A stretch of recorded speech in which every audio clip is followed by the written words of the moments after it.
अस्सलाम वालेकुम guys, welcome to my YouTube channel. आज की इस वीडियो में हम करेंगे ENG 1 के current papers, multiple current papers आज के जो स्टूडेंट्स ने अटैम्प्ट किए हैं पेपर, वो मैं आपको दिखाऊंगी। ठीक है, स्टूडेंट्स ने अपना एक्सपीरियंस जो है वो शेयर किया है ताकि अदर स्टूडेंट्स को पता चले कि किस तरह से उनसे पेपर में पूछा क्वेश्चन MCQs पूछे जाएंगे ताकि उस तरह से वो खुद को प्रिपेयर कर सके। तो हम देखते हैं आज के करंट पेपर। जो सबसे पहला हमारे पास करंट पेपर है उसकी तरफ चलते हैं और उसे देखते हैं कि ये टाइम भी मेंशन किया है स्टूडेंट ने कि उसका 7:30 बजे ये पेपर था और उसमें उसने क्या बताया है कि सारे MCQs जो हैं वो कॉज एंड अफेक्ट के थे। ठीक है, इस स्टूडेंट को जिसने ये पेपर अटैम्प्ट किया है उसके सारे MCQs सारे नहीं होंगे, ठीक है, मोस्टली जो हैं, मोस्टली कह सकते हैं, सारे नहीं, ठीक है, कि ज़्यादातर उसके काज एंड अफेक्ट के होंगे। तो आपको पता होना चाहिए काज क्या है और अफेक्ट क्या है। काज वो जो वजह है और अफेक्ट जो उस वजह से जो इफ़ेक्ट पड़ा है। ठीक है, तो कॉज एंड अफेक्ट जो है इसका तमाम स्टूडेंट्स जो है कॉन्सेप्ट क्लियर कर लें।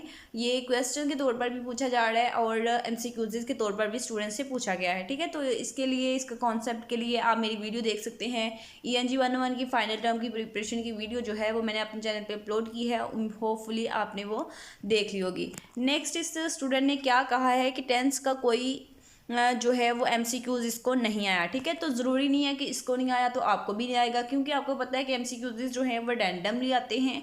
तो होपफुली आपको जो है वो टेंसेस के MCQs आ जाएंगे। ठीक है, ना आएंगे तो क्वेश्चन आ जाएगा। तो इसलिए टेंसेस जो हैं वो भी बहुत इंपॉर्टेंट है MCQs के हवाले से, उनको भी आपने प्रिपेयर करना है। नेक्स्ट इसने बताया है शॉर्ट क्वेश्चन। तो शॉर्ट क्वेश्चन यहाँ पे आप देख सकते हैं कॉज एंड अफेक्ट थे। ठीक है, तो शॉर्ट क्वेश्चन में भी स्टूडेंट से पूछा गया है, कॉज एंड अफेक्ट, और MCQs में भी पूछा गया है।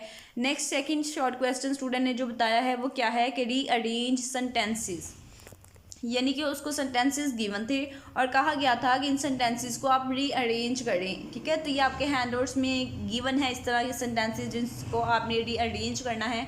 तो उसको रीअरेंज करके आप प्रैक्टिस करें किस तरह से वो रीअरेंज होंगे। और उसके बाद नेक्स्ट ट्रू फॉल्स पूछे गए थे।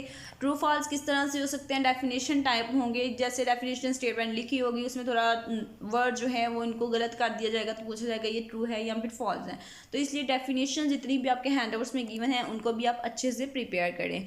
नेक्स्ट वन है वो है करेक्ट स्पेलिंग। ठीक है, तो करेक्ट स्पेलिंग बताने थे। अब ये देखिए, करेक्ट स्पेलिंग जो है एक तो वो आपको आनी चाहिए MCQs के लिए भी और क्वेश्चन के लिए भी। और सेकंड बात को, अगर आपको किसी वर्ड का जो है वो स्पेलिंग नहीं आ रही है, ठीक है, तो फिर आप क्या करेंगे, आप MS वर्ड में जाके वहाँ पे जाके आपको पता चल सकता है इसकी करेक्ट स्पेलिंग क्या है। यानी कि आप थोड़ा सा उसको रॉन्ग लिख रहे हैं किसी वर्ड को, ठीक है, करेक्ट एग्जैक्टली जो स्पेलिंग है वो आपके जहन में नहीं आ रही, तो आप क्या करें, आप वो वर्ड जो है वहाँ MS वर्ड में वहाँ पे जाके लिखें और लिख के वहाँ पे आपको नीचे रेड लाइन जो है, रेड या ब्लू लाइन आएगी, तो उसको आपने जब आप राइट क्लिक करेंगे तो वहाँ पे आपको करेक्ट स्पेलिंग जो है उसके बता दिए जाएंगे। अब नेक्स्ट है कि कॉज ट्रू एंड फॉल्स, यानी कि कॉज एंड अफेक्ट के ट्रू फॉल्स भी पूछे गए हैं। लॉन्ग क्वेश्चन क्या पूछे गए हैं, वो भी कॉज एंड अफेक्ट कम्युनिकेशन। ठीक है, कॉज एंड अफेक्ट के अबाउट लॉन्ग क्वेश्चन भी पूछा गया है।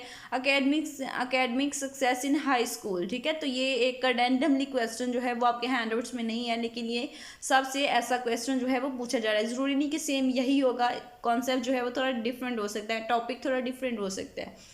तो नेक्स्ट है कि फॉर्मल एंड इनफॉर्मल। ठीक है, फॉर्मल और इनफॉर्मल इसका कॉन्सेप्ट भी आपके हैंडआउट्स में गिवन है। नेक्स्ट वन है below the underline the case in each sentence. ठीक है, यानी कि एक सेंटेंसेस गिवन थे उसमें अंडरलाइन करना था इसने। नेक्स्ट हमारे पास सेकंड पेपर जो है वो देख लेते हैं। सेकंड पेपर क्या है, उसमें स्टूडेंट ने क्या बताया है कि पेपर खासा इजी था। ठीक है, पेपर जो है उसको इजी लगा था। MCQs में सिर्फ एक पास पेपर से था। ठीक है, तो MCQs स्टूडेंट ने बताया कि पेपर इजी था, लेकिन MCQs जो है पास पेपर से सिर्फ एक आया था। इट्स मीन कि आपको पास पेपर प्रिपेयर नहीं करने। ENG 1 के जो MCQs होते हैं वो थोड़े कॉन्सेप्चुअल होते हैं, थोड़े हैंडआउट से होंगे, इसलिए पास पेपर जो है उनको तो आप उस पर अपना टाइम ही वेस्ट करेंगे, उसको आप इतना ना देखें। ठीक है, उससे अच्छा है कि आप, बेहतर है कि आप अपने हैंडआउट्स देख लें। उसके बाद नेक्स्ट है कि और क्वेश्चन ही इजी थे। ठीक है, क्वेश्चन जो हैं वो भी इजी थे।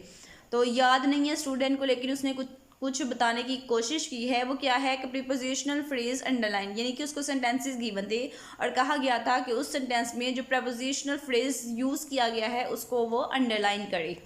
नेक्स्ट वन, ये आपके हैंडवर्ड्स में इसका कॉन्सेप्ट गिवन है प्रपोजिशनल फ्रेज का।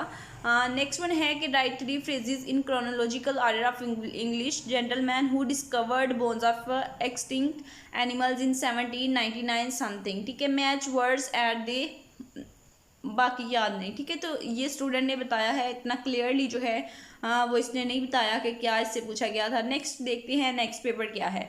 उसमें स्टूडेंट ने कहा है कि MCQs from past papers and quizzes से थे। ठीक है, अब इस स्टूडेंट को पास्ट पेपर में से कुछ MCQs आ गए हैं, तो क्विजेस जो हैं क्विज 1 नहीं सॉरी, जो मिड के बाद वाले क्विज हैं क्विज 3 क्विज 4, उनको भी आप लोग अटैम्प्ट करके तो फिर जाएगा, वो भी आपको मेरे चैनल पे वीडियोस मिल जाएंगी। नेक्स्ट है कि सेंटेंस फ्रैगमेंट और रन ऑन सेंटेंस, तो ये दोनों इंपॉर्टेंट है, run on sentence and sentence fragment, उसके बाद कॉमा सप्लाइज। ठीक है, तो ये तीनों चीज़ें जो है आपके हैंडओवर्स में गिवन है, आप लोगों ने इसको ज़रूर प्रिपेयर करना है। नेक्स्ट वन है कि ग्रामेटिकल एरर्स। ठीक है, यानी कि सेंटेंसेस गिवन थे, उनमें कुछ एरर्स थे और कहा गया था ग्रामेटिकल एरर जो है इन सेंटेंसेस में वो फाइंड करें।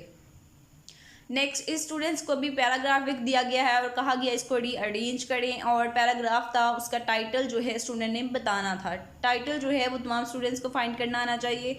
उसके बाद फिल इन द ब्लैंक्स थी और ट्रू फॉल्स थे पैराग्राफ राइटिंग के अबाउट। ठीक है, तो पैराग्राफ राइटिंग के जो रूल्स हैं, जो डेफिनेशन हैं, उनको आप पढ़ें, उसमें से ट्रू फॉल्स जो हैं वो स्टूडेंट को पूछे गए हैं। नेक्स्ट वन पेपर नंबर 4 जो है उसको देख लेते हैं। उसमें क्या है कि 2 डे पेपर, ठीक है, तो इस टाइम हुआ था, पेपर जो है इजी था। स्टूडेंट का कहना है कि पेपर जो है इजी था, उसने थोड़ी सी तैयारी की होगी इसलिए। ठीक है, आप लोग भी तैयारी करें। MCQs जो हैं वो हैंड आउट से थे और पास्ट फाइल्स से थे। ठीक है, तो यकीनन इसने क्विज़ जो हैं वो प्रिपेयर किए होंगे, वहाँ से इसको आए होंगे MCQ कुछ जो हैं और कुछ हैंड आउट से। ट्रू फॉल्स के 3 क्वेश्चन आए थे। उसके बाद नोट मेकिंग, प्ले ऐसे राइटिंग। ठीक है, कि प्ले ऐसे राइटिंग जो है इस पर इसने नोट लिखना था।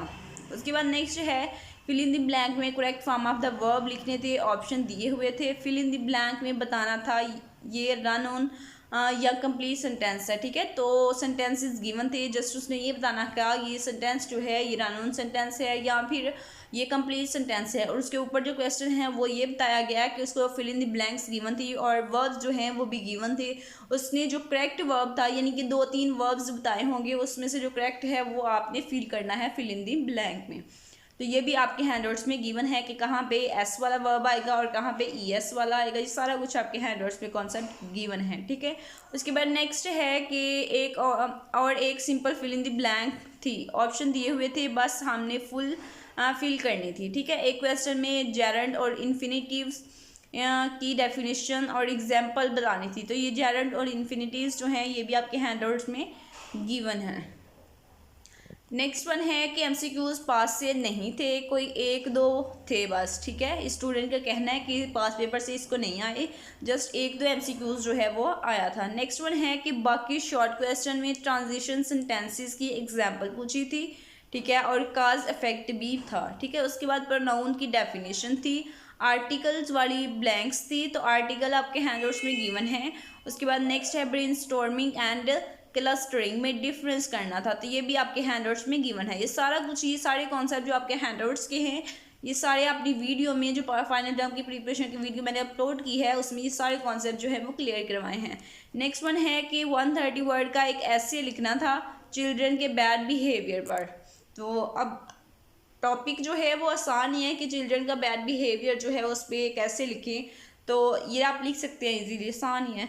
नेक्स्ट वन है कि 2 क्वेश्चन में पॉइंट आर टॉपिक वाला बताना था, यानी कि 2 क्वेश्चन उसके ऐसे थे जिसमें पैराग्राफ गिवन था और उसने टॉपिक सेंटेंस बताना था या मेन पॉइंट बताना था। ठीक है, उसके बाद नेक्स्ट है कि एक टॉपिक सेंटेंस की टॉपिक सेंटेंस जो है उसकी डेफिनेशन भी स्टूडेंट से पूछी गई है।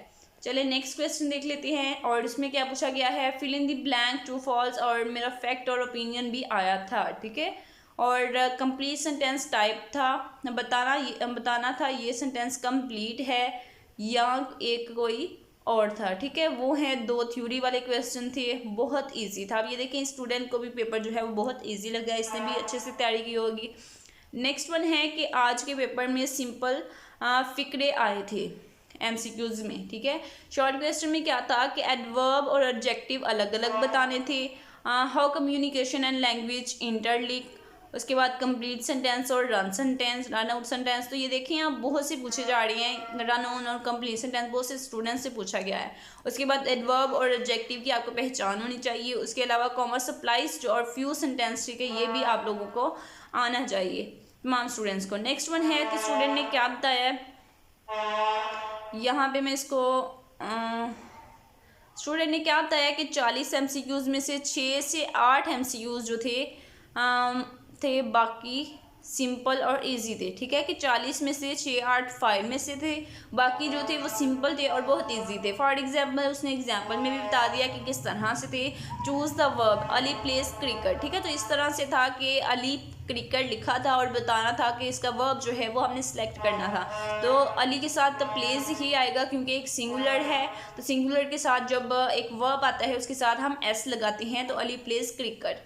नेक्स्ट वन है, ये कॉन्सेप्ट क्लियर करिए अपने सेंटेंसेस का। नेक्स्ट वन है लॉन्ग क्वेश्चन में एक था फैक्टर बताएं जो हाई स्कूल के अच्छे रिजल्ट का सबब बने। ठीक है, सेकंड वीडियो गेम्स बिहेवियर पे इफेक्ट करती हैं कि नहीं, वीडियो गेम्स जो हैं वो आपके बिहेवियर को अफेक्ट करती हैं या नहीं, ये इस पर ओपिनियन देना था। और थर्ड था 3 पैराग्राफ था, fill in the blank with suitable word. तो आज की वीडियो जो है इंशाल्लाह आपके लिए हेल्पफुल रहेगी। ये सारे कॉन्सेप्ट जो है ये क्लियर करके तो फिर आप पेपर में जाएं और इंशाल्लाह आपका पेपर जो है वो भी बहुत अच्छा होगा और आप भी कहेंगे कि पेपर जो है वो बहुत इजी था।